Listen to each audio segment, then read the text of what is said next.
ভাই জানেন, আজ মধ্যরাতেই তো অর্থাৎ 28 এপ্রিল 2025-এর মধ্যরাতেই বাংলাদেশের প্রথম হজ ফ্লাইট। আল্লাহর কি বড় নিয়ামত! হজ ইসলাম ধর্মের পঞ্চম স্তম্ভ। হ্যাঁ, হজ করলে যেন মানুষ মায়ের গর্ভ থেকে সদ্য জন্ম নেওয়া শিশুর মতো পাপমুক্ত হয়ে যায়। নবীজি হযরত মুহাম্মদ সাল্লাল্লাহু বলেছেন, যে ব্যক্তি হজ করে এবং অশ্লীলতা ও পাপ থেকে বিরত থাকে, সে সেই দিনের মতো নিষ্পাপ হয়ে ফিরে আসে যেদিন তার মাকে জন্ম দিয়েছিল। বুখারী ও মুসলিম। সুবহান আল্লাহ। আর আল্লাহ তাআলা তো কোরআনে বলেছেন, মানুষের উপর আল্লাহর জন্য কাবা ঘরে হজ করা ফরজ, যারা সেখানে যাওয়ার সামর্থ্য রাখে। সূরা আলে ইমরান আয়াত নাম্বার 97। ঠিকই বলছো। আর হজের সময়কার আমলগুলো খুব গুরুত্বপূর্ণ। লাব্বাইক বলা, তাওয়াফ, সাউ, আরাফাতের ময়দানে দোয়া করা, কি অপূর্ব সব ইবাদত!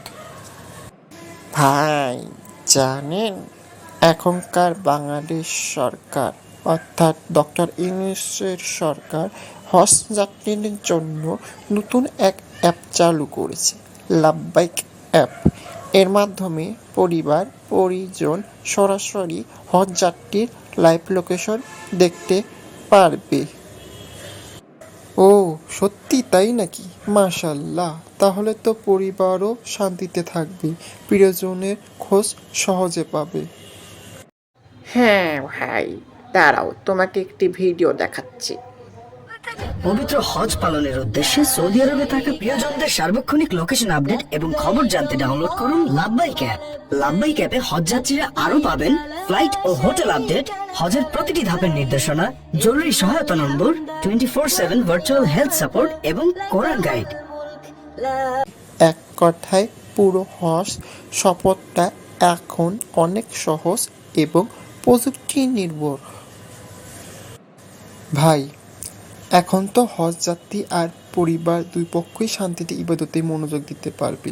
প্রযুক্তি যখন ভালো কাজে লাগে তখন তার মাধুর্যই আলাদা। আল্লাহ তাআলা আমাদেরকেও কবুল করুন, যেন একদিন তার ঘরে মেহমান হতে পারি। আমিন। আল্লাহ আমাদের সবাইকে হজে তৌফিক দান করুন এবং যারা আজ মধ্যরাতে রওনা হচ্ছেন তাদের সফর কবুল ও নিরাপদ করুন।